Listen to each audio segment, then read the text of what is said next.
जैसे जैसे रात गहरी होती जा रही थी, मुझे लग रहा था कि जैसे किसी ने मेरा दिल मुट्ठी में जकड़ लिया हो। और तभी कमरे के दरवाजे पर आहट हुई थी। कमरे के दरवाजे पर जरा सी आहट से मेरा दिल डर कर रह गया था। मैं डर के मारे अपनी मुट्ठियाँ खींच ली थी और दरवाज़ा खुला और वह इंसान लड़खड़ाते हुए कदमों में आया था।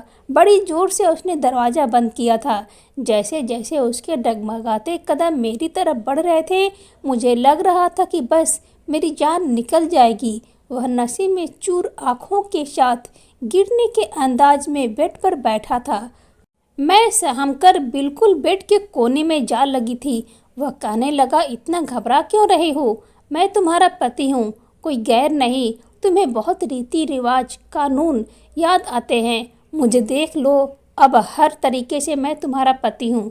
कानून भी इस रीति रिवाज के अनुसार भी यह मत समझना कि मैं नशे में हूँ तो तुम्हें छोड़ दूंगा। आज मैं तुम्हें बताऊंगा कि शादी के फेरे क्या होते हैं और शादी के मंत्र क्या होते हैं, कानूनी पति क्या होता है। यह सब आज की रात तुम्हें बताऊंगा। यह सुनकर मैं रोने लगी थी। उस समय मैं बहुत बेबस थी। अभी मैं अपने स्कूल यूनिफॉर्म में ही थी। मेरी उम्र 18 साल की थी और मैं 12वीं क्लास की स्टूडेंट थी। स्कूल से घर जा रही थी कि अचानक से मेरे सामने गाड़ी खड़ी हुई। गाड़ी के पिछली तरफ का दरवाज़ा खोलते ही किसी ने मुझे कलाई से पकड़कर अंदर की तरफ बड़ी जोर से खींचा था। मैं डगमगा कर गाड़ी में गिरी थी और किसी ने मुझे खींचकर गाड़ी के अंदर किया था और दरवाज़ा एकदम से बंद हो गया। मेरे नाक पर एक रुमाल रख दिया गया और मैं बेहोश होकर दुनिया के समीप हो चुकी थी। और जब मुझे होश आया तो मैं एक बंद कमरे में थी। यह देखकर मैं बहुत घबरा गई थी, रोने लगी थी और दरवाज़ा पीटने लगी थी। दरवाज़ा खोलो, मुझे यहाँ से बाहर निकालो। लेकिन मेरी पुकार सुनने वाला जैसे कोई था ही नहीं। रोते रोते बहाल हो चुकी थी। मेरा गला सूख चुका था और अब दर्द भी करने लगा था। पूरा कमरा बंद था कि मैं अंदाज़ा लगा सकती थी कि मैं कहाँ हूँ। बाहर दिन है या रात हो चुकी है, मैं हर चीज़ देख सकती। घंटे बाद दरवाज़ा खुला तो मेरे सामने जो आदमी खड़ा था उसे देखकर मैं सांस तक लेना भूल गई थी। उसके साथ दो मर्द और भी थे। उन्हें देखकर मेरा दिल यूं हो गया कि धड़कना भूल गया हो। मुझे लगा कि वह इंसान मुझे शायद अपनी बेइज्जती का बदला लेने आया है, मेरी इज्जत को दाग लगा लेगा। लेकिन वह तो मुझे जिंदगी भर का दर्द देना चाहता था। वह कहने लगा, 10 मिनट बाद पंडित जी आएंगे। मैं शादी के सारे इंतजाम कर लिए हैं। अगर तुम चाहती हो कि मैं तुम्हें तुम्हारे घर इज्जत के साथ भेज दूं तो फिर पहले इन शादी के कागज़ पर साइन कर दो, बगैर किसी इनकार के। तुम जानती हो कि मैं तुम्हारे साथ क्या कुछ नहीं कर सकता। यह कहने के बाद वह वकील को मेरे पास लेकर आ गया और कुछ पेपर मेरी तरफ बढ़ा दिए। वह वकील भी शायद उनका खरीदा हुआ था। वकील ने मेरी तरफ पेपर किया और मुझे साइन ले लिए। मैं मजबूर थी। अगर मैं साइन नहीं करती तभी वह अपनी मनमानी जरूर करता। इतना तो मैं उसे अच्छे से जानती थी। वह उन दोनों मर्दों को बाहर ले गया और मैं रोने लगी। मुझे हर हाल में अपने घर वापस जाना था। मैंने सोचा कि शायद वह मुझसे शादी करेगा और मुझे वापस घर भेज देगा और फिर दुनिया के सामने मुझे अपने की बात करेगा। अगर मैं उसकी किसी बात से इनकार करती तो वह भी मुझे अंजाम के लिए मेरे कुछ अच्छा न था। इसलिए मैंने सोच लिया था कि मैं उनकी किसी भी बात से इनकार नहीं करूँगी। वह मुझसे शादी करना चाहता है, कानूनी तरीके से भी और हमारे अपने रीति रिवाज के अनुसार भी। तो मैं चुपचाप पेपर पर साइन कर दिए थे और मैं सोच लिया था कि मैं उसके साथ शादी के साथ फेरे ले लूँगी। मेरे दिमाग में यही चल रहा था कि अगर उस दरिंदे इंसान से बचना है तो वह जैसा भी कहता है कि शादी करने के बाद वह मुझे मेरे घर भेज देगा तो मैं अदालत के जरिए उसे तलाक दे दूँगी। लेकिन वह जैसे शैतान इंसान के साथ कभी ज़िंदगी भर नहीं गुजारूंगी। लेकिन यह मेरी बहुत बड़ी भूल थी। वह शादी करने के बाद भी और भी गलत इरादे रखता था और मैं उसके गंदे इरादे को बेखबर थी। मैं अपने खुश रहने के चलते दिल के ही दिल में खुश हो रही थी कि शादी होते ही मैं घर वापस चली जाऊंगी। इसीलिए मैं उसकी सारी बातें मान रही थी क्योंकि मेरे पास यही एक चांस था अपनी इज्जत बचाने का। जैसे ही पंडित जी आए और वह मुझे बुलाने आया तो मैं बिना किसी इनकार के उसके साथ चल दी। मैंने कोई भी ना नुक्कड़ नहीं की थी, खामोशी के साथ उसकी शादी कर ली थी। थोड़ी सी देर बाद सब लोग चले गए थे, लेकिन वह मुझे कमरे में लाकर बिठा दिया था। मुझे लगा कि अभी थोड़ी देर बाद वह आएगा तो मैं उसे कहूँगी कि मुझे घर छोड़ दे। दुनिया के सामने इज्जत से मुझे अपनाने आना। मैं कुछ नहीं कहूँगी और चुपचाप तुम्हारे साथ चली आऊँगी। लेकिन वह इंसान तो जैसे शादी करने के बाद भूल ही गया था। जैसे जैसे समय गुजर रहा था मेरा दिल रुकता जा रहा था। मैं उठकर खड़ी हुई, कमरे का दरवाज़ा खटखटाने लगी कि जो तुम चाहते थे मैंने तो कर दिया। भगवान के लिए दरवाज़ा खोलो, मुझे मेरे घर भेज दो। तुमने मुझसे शादी कर तो ली है, लेकिन विदाई इज्जत और दुनिया वालों के सामने होगी तो मेरी इज्जत रह जाएगी। मेरी कर बदनामी का दाग मत लगाओ। लेकिन वह बिल्कुल खामोशी की काफ़ी देर तक दरवाज़ा पीटती रही, रोती रही, विनती करती रही, लेकिन बाहर खामोशी छाया था। कोई भी नहीं बोल रहा था। थक हार कर मैं दोबारा वहीं बेड पर बैठ गई। सुबह की भूखी प्यासी थी। अब मुझे लग रहा था कि जैसे मेरा शरीर बेजान होने लगा था। पानी का एक घूंट तक नहीं पिया था। जितना समय गुजर चुका था मैं तो जानती तक नहीं थी कि रात गहरी हो चुकी है। मैं दरी शहनी सी आने वाले समय का इंतजार कर रही थी और तभी दरवाजे पर आहट सुनी थी। जब वह इंसान कमरे में आया था तो मैं डर से सिमट गई थी और वह मेरी तरफ बात दिलाने लगा था कि बदले के तौर पर उसने मुझसे शादी की थी। मेरा नाम विशाखा है। मैं एक छोटे से गांव में रहने वाली हूँ। मेरा बाप गलत इंसान था। वह नशा करके आता और मेरी माँ को मारता पीटता। अपने माता पिता की इकलौती औलाद थी। बहुत खूबसूरत थी। मेरी माँ मुझे मेरे बाप के पास भी नहीं जाने देती थी। जब वह नशा करके घर आते तो मेरी माँ कहती कि तेरा बाप एक अच्छा इंसान नहीं है, उससे दूर रह कर, क्योंकि इस नशेड़िए का कोई भरोसा नहीं होता है। मैं भी अपनी माँ की बात मानती थी और अपने बाप के सामने बहुत कम जाती थी। मेरी माँ मुझे बहुत मोहब्बत करती थी और मैं भी अपनी माँ पर अपनी जान छिड़कती थी।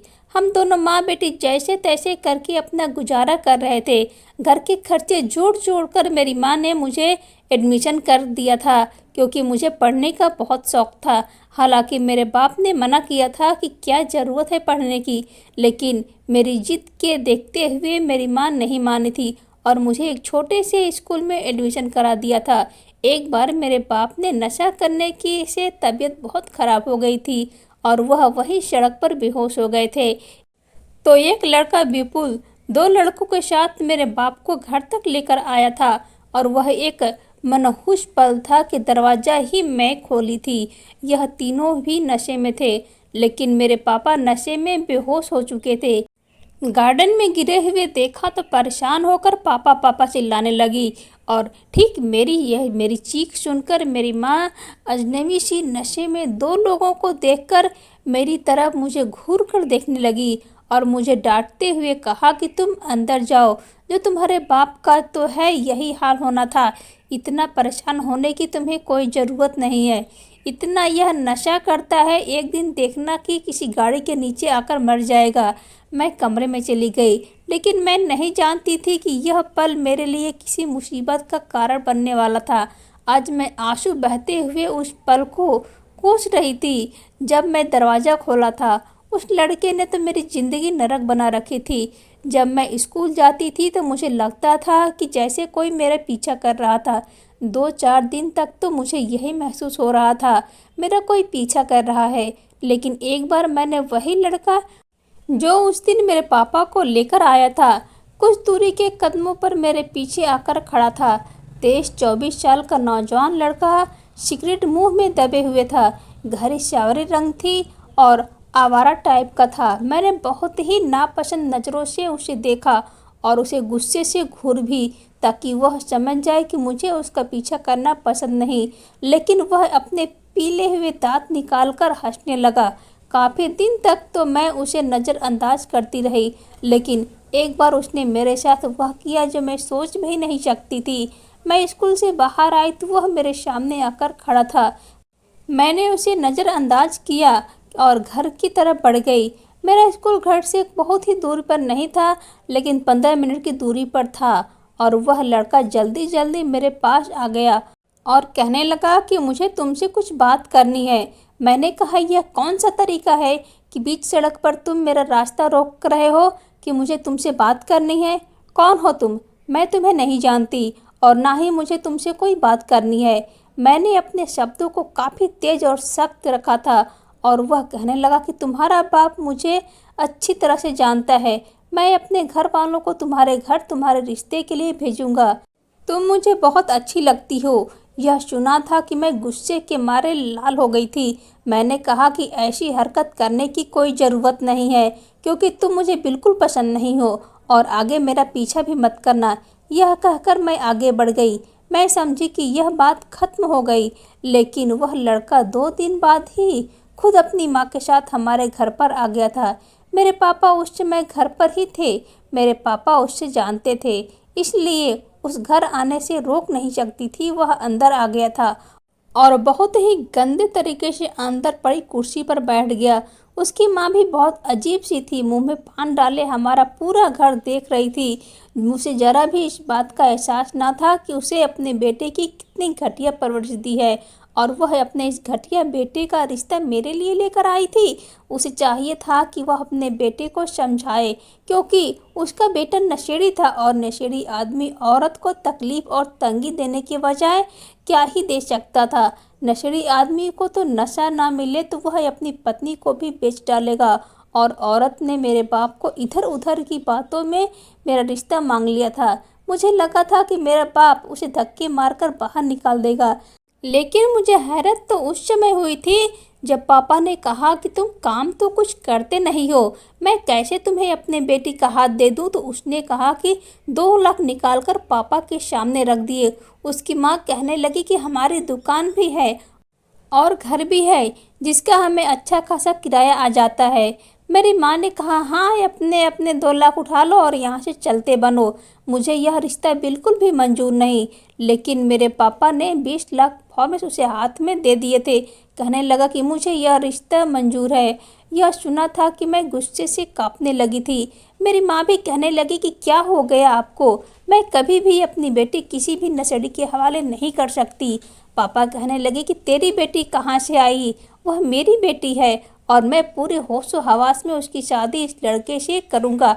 यह सुनते ही की देर थी कि मैं फौरन कमरे से बाहर निकल आई और मैं गुस्से से चीखते हुए पापा से कहा कि पापा, मुझे यह रिश्ता बिल्कुल भी मंजूर नहीं।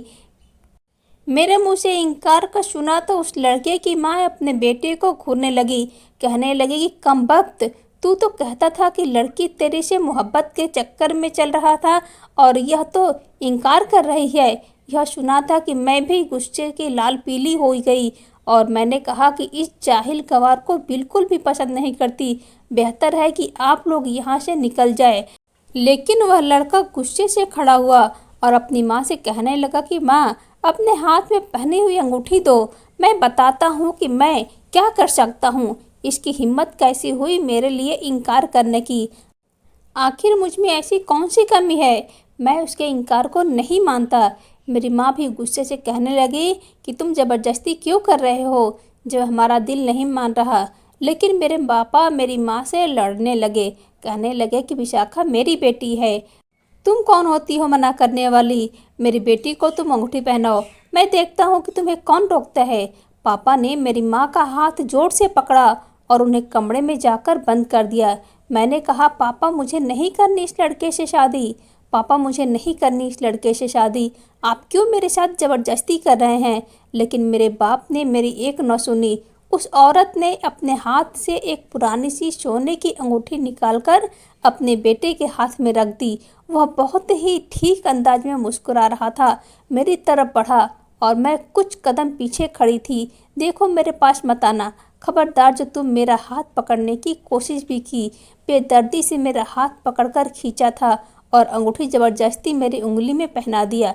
कहने लगा कि आज के बाद तुम मेरी अमानत हो, अब तुम्हारी शादी होगी और तो सिर्फ मुझसे होगी।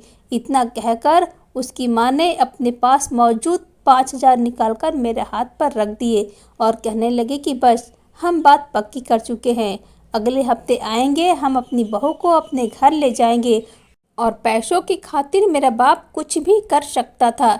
मेरी माँ दरवाज़ा खटखटा रही थी। मैं आगे बढ़कर दरवाज़ा खोल दिया।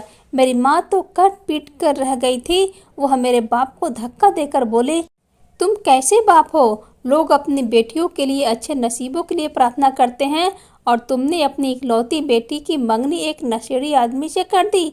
मगर मेरा बाप ने उन लोगों के सामने ही मेरी माँ के मुंह पर थप्पड़ मार दिया और कहने लगा कि यह मेरी बेटी है, जो मर्जी करूं। तुम होती कौन हो कि मुझे सलाह मशवरा देने वाली? अब अगर तूने अपने मुंह से एक शब्द भी निकाला तो मैं तुझे अभी के अभी इस घर से धक्के देकर निकाल दूंगा।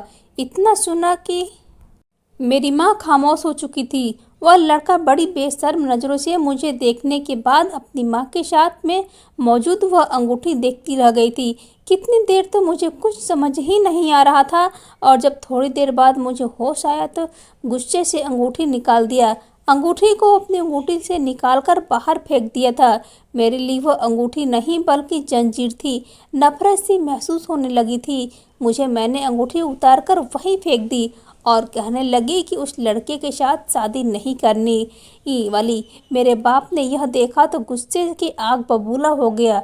मैं जैसे ही कमरे से निकल रही थी उसने मुझे छोटी से पकड़ लिया और दीवार पर पटक कर कहने लगा कि तेरी इतनी हिम्मत जो तुम मेरी बात से इनकार करे। वह अंगूठी उठा और वापस अपने हाथ में पहन, वरना तेरा वह हाल करूँगा कि तू देखती रह जाएगी। मैं उस इंसान का सोच रही थी और मुझे एक खिलाकर मुझे मोटरसाइकिल पर बैठने को कहता और स्कूल लेने के लिए चला आता। मेरी सहेलियां मुझे देखकर मजाक बनाया करती थी तो मैं शर्मिंदा सी रह जाती थी। माँ से शिकायत करती तो वह भी क्या कर सकती थी, वह भी मजबूर थी। जैसे ही मैं स्कूल से आती तो वह घर चला आता और मेरा बाप भी उसे बिल्कुल भी मना नहीं करता था। कहता था, तुम मेरे इकलौते दामाद हो। उसकी खूब सेवा करता था। बाप और वह मिलकर कई घंटे तक ताश खेलते रहते और फिर शराब का दौर चला करता था। जब भी वह घर आता तो अजीब से फरमाइश कर दिया करता।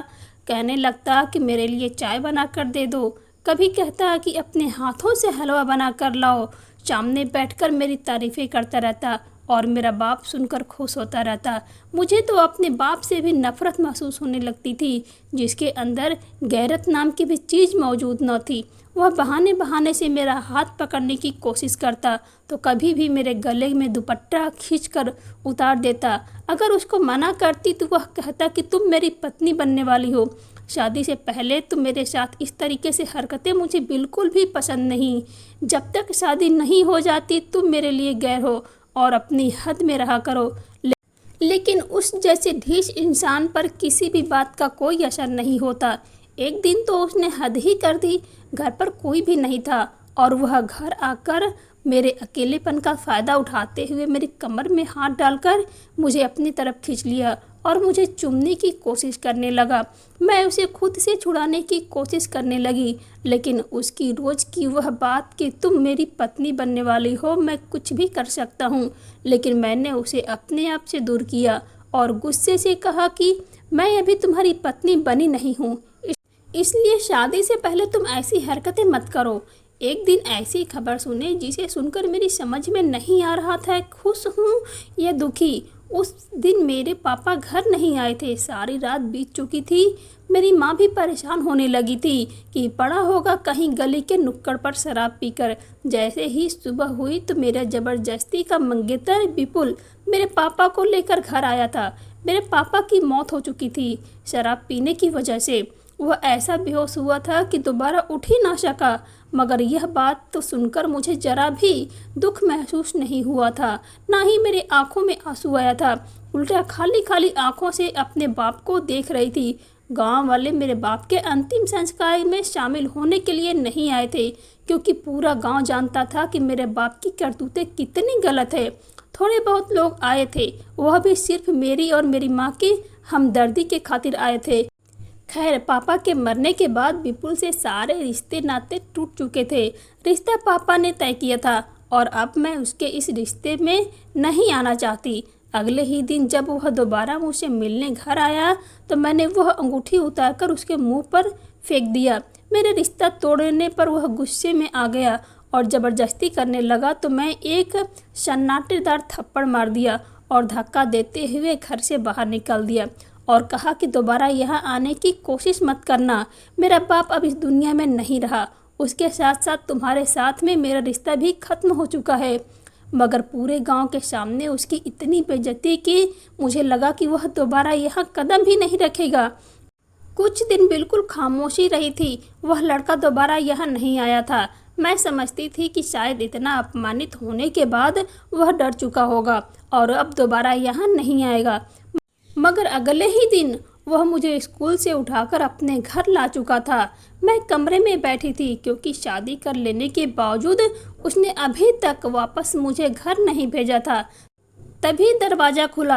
अब नशे में चूर सामने आकर बेड पर बैठकर कहने लगा कि डर क्यों रही हो, मैं तुम्हारा पति हूँ, वकील गवाह के सामने तुम्हें अपनी पत्नी बनाया है, अग्नि के साथ फेरे लिए हैं। उसकी बात सुनकर मैं डर चुकी थी। मैं कहने लगी कि मुझे वापस घर छोड़ो, मैं तुमसे शादी नहीं करूँगी मगर इज्जत से विदा होकर इस घर में वापस आऊँगी। मेरी बात सुनकर उसने एक जोरदार का थप्पड़ लगाया था। वह मेरे बहुत ही करीब आ गया था और मेरी तरफ देखकर बोला, जब तक मैं अपना हक नहीं वसूल कर लेता तुम्हें यहाँ से नहीं जाने दूंगा। तुम्हें क्या लगता है अब तुम जब मेरी पत्नी हो तुम्हें ऐसे ही जाने दूंगा? मैं तो तुम्हारे लिए कब से तड़प रहा था और आज यह हक मुझे मिला है और तुम मेरे इतने करीब हो, मेरी पत्नी हो तो मैं तुम्हें ऐसे नहीं जाने दूंगा। यह कहकर वह मेरे इतने करीब आ गया कि उसके मुंह से गंदी बदबू मेरी नाक में घुस गई। मुझे उल्टी सी आने लगी और मैंने अपना सांस रोक लिया और फिर उसके बाद उसने मेरे साथ जो किया मैं सोच भी नहीं सकती थी। सारी रात मुझे दरिंदगी का निशाना बनाता रहा, मुझे दर्द से तड़पाता रहा और मैं चाहकर भी कुछ नहीं कर सकती वापस अपने घर। मगर खबरदार जो मेरा नाम लेकर कुछ भी बताने की कोशिश की तो वरना मुझसे बुरा कोई नहीं होगा। इतना कहकर उसने मुझे घर से कुछ दूरी पर उतार दिया। मैं लुढ़कती हुई हालत में घर में दाखिल हुई थी। मेरी माँ अलग परेशान थी। मोहल्ले में कुछ औरतें मेरे घर में बैठी हुई थी। मुझे और मेरी हालत को देखकर वह तरह तरह की बातें करने लगी, जबकि मेरी माँ ने जब मुझे देखा तो फौरन मुझे कमरे में ले गई और उन औरतों को वहाँ से भेजने लगी। मैं फूट फूट कर रोने लगी और माँ को सारी हकीकत बता दिया। मेरी माँ तो अपना दिल थाम कर रह गई थी मगर अब इसका कोई हल नहीं था क्योंकि वह मेरा पति बन चुका था और मेरे साथ रिश्ता भी बन चुका था। मेरी माँ कहने लगी कि अब भलाई इसी में है कि तुम्हें उसी के साथ विदा कर दिया जाए। वैसे भी वह तुमसे मोहब्बत के दावे करता है। मोहब्बत में बड़ी ताकत होती है। मेरा दिल तो नहीं मान रहा था मगर मैं मजबूर थी क्योंकि मैं उसकी पत्नी थी और उसने कल जो कुछ मेरे साथ किया था मैं सारी ज़िंदगी नहीं भूल सकती थी। ना चाहते हुए भी मेरी माँ मुझे सुनहरे सपने दिखाने लगी। मोहल्ले वालों ने हमारे घर आना शुरू कर दिया था। पूरे मोहल्ले में यह खबर फैल गई थी। सब विपुल पर थू थू कर रहे थे लेकिन उसके डर की वजह से कोई कुछ नहीं बोलता था। पूरा गांव जानता था कि विपुल कितना गिरा और घटिया इंसान है। सब मुझे दया भरी नज़रों से देख रहे थे और मुझे समझा भी रहे थे कि अब तुम्हारे बाप का साया भी नहीं है और साया था तब भी तुम्हारे लिए तुम्हारा बाप कसाई से ज़्यादा तुम अकेली तन्हा बेटी मुकाबला नहीं कर सकती। इसीलिए ऐसा करो, चुपचाप उसी के घर में पत्नी बनकर रहो। अगर भगवान ने चाहा तो बिल्कुल सुधर जाएगा। लेकिन मुझे पता था कि वह सुधरने वाला इंसान नहीं है। मेरी माँ भी मुझे समझाया करती थी कि अब हमारे सर पर किसी के भी हाथ नहीं है, हमें किसी का सहारा नहीं। तुम्हारा बाप तो मर चुका है जबकि विपुल अच्छा खाता कमाता है, तुम्हें खुश रखेगा। इतना कहने के बाद मेरी माँ ने अपने आंसू पोंछ लिए और कुछ ही दिन बाद विपुल वापस आया और कहने लगा कि आज से मैं यहीं रहूँगा। मेरी माँ भी कहने लगी कि ठीक है, इस बहाने घर में एक मर्द भी मौजूद रहेगा। उसका रवैया शादी के बाद भी बदल ना सका। वह मेरे साथ यूं ही किया करता था। मैं उसकी पत्नी थी मगर उसके बावजूद वह मुझे इतनी तकलीफ़ देता था कि दर्द और तकलीफ़ को सहते सहते ये ढीली पड़ गई थी। जैसे तैसे रात के अंधेरे बढ़ने लगते थे, मेरा दिल अंदर से सूखे पत्ते की तरह कांपने लगता था। शादी के जो नए नए दिन होते हैं उसमें लड़की गुलाब की तरह महकने लगती है क्योंकि पति उसका उसे फूलों की तरह रखता है। लेकिन मेरी किस्मत में शादी के नए दिन यह बहार नहीं थी। वह मेरे ऊपर हर रात जुल्म करता था, मुझे इतनी तकलीफ और दर्द देता था कि मैं तड़प उठती थी। मैं अपनी माँ को बताती तो मुझे सब्र रखने को कहती। मेरी हालत बहुत ख़राब हो चुकी थी। विपुल और बेरोजगार था, उसके पास कोई नौकरी नहीं थी। जिसका किराया आ जाता था वह पूरा दिन कोई काम नहीं करता था, सारा दिन घर पर पड़ा रहता था। और मुझे एक दिन यह खबर मिल गई कि मैं प्रेग्नेंट हूँ। मैंने सोचा कि शायद मैं अपनी औलाद का खबर सुनाकर विपुल का गलत व्यवहार बदल जाएगा, मगर ऐसा कुछ भी नहीं हुआ। मेरी हालत दिन दिन खराब होती जा रही थी। आने वाले बच्चे की खबर सुनकर भी विपुल के व्यवहार में कुछ कमी नहीं आया। वह रातों रात मुझे वैसे ही तकलीफ देता था। डॉक्टर ने मुझसे कहा कि तुम अपने पति से दूर रहो, वरना तुम्हारे बच्चे को जान को खतरा हो सकता है। जब यह बात विपुल को बताई तो वह गुस्सा हो गया। कहने लगा कि यह बताने वाली डॉक्टर कौन होती है? अगर मैं अपनी शारीरिक ज़रूरतें तुमसे नहीं पूरी करूँगा तो किससे करूँगा? और क्या जो औरतें उम्मीद से होती हैं वह अपने पति की ज़रूरतें पूरी नहीं करती? मैंने कहा, लेकिन डॉक्टर ने कहा है कि बच्चा बहुत कमज़ोर है और तुम मुझे जिस तरह से दर्द देते हो, बच्चे की जान को खतरा हो सकता है। मेरा इतना सुना था और उसने गंदा सा कहा और कहने लगा कि ठीक है, मैं एक मर्द हूँ और मेरी भी कुछ शारीरिक ज़रूरत है जिन्हें मैं पूरा ज़रूर करूँगा। अगर तुमसे नहीं तो फिर तुम्हारी माँ से मेरी ज़रूरत को पूरा करेगी। मेरा यह सुना था कि मेरे पैरों के नीचे से ज़मीन निकल चुकी थी। मैं उसे कहने लगी कि तुम ऐसा कैसे कर सकते हो, वह तुम्हारी माँ की जगह है। मगर अगले ही पल उसने जो किया उसके बारे में मैं सोच भी नहीं सकती थी। वह उठा और मेरी माँ के पास चला गया और मेरी माँ को ज़बरदस्ती घसीटकर अपने कमरे में लेकर जाने लगा और बोला कि अब मैं तुम्हें बताऊंगा कि मैं क्या कर सकता हूँ। वह मेरी माँ को कमरे में लेकर जा रहा था। मैं यह मंजिल देख न सकी, उसको खबरदार करने लगी। तभी मेरी नज़र आंगन में पड़ी हुई कुल्हाड़ी पर पड़ गई। मैंने उस कुल्हाड़ी को उठाया और उससे कहने लगी कि छोड़ दो मेरी माँ को। अगर तुमने मेरी माँ के साथ गलत किया तो मैं तुम्हें जिंदा नहीं छोड़ूंगी। यह सुनकर वह हंसने लगा। कहने लगा कि तुम्हें इतनी हिम्मत नहीं है कि तुम मुझे मार सको। मैं नहीं जानती थी कि उस समय मेरे अंदर इतनी हिम्मत कहाँ से आ गई थी, मगर मैं विपुल के सर में कुल्हाड़ी मार दी। खून के छह पड़े थे। कुछ देर बाद वह तड़प तड़प कर जमीन पर ढेर हो चुका था। उसकी आवाज़ सुनकर मोहल्ले वाले भी आ चुके थे, मगर जब उन्होंने विपुल को देखा तो कहने लगे कि इसका यही अंजाम होना चाहिए था, यह इसी काबिल था। उसके बाद पूरे मोहल्ले में मिलकर खुफिया तरीके से उसका अंतिम संस्कार कर दिया। किसी को कानों कान खबर भी नहीं होने दिया। मैं और मेरी माँ गांव छोड़कर शहर चले आए। यहाँ आकर मैं पढ़ाई के साथ साथ नौकरी भी करने लगी थी और मेरी माँ कपड़े सिलाई करके गुजारा करने लगी थी। कुछ महीने बाद मैंने एक मरी हुई बच्ची को जन्म दिया था।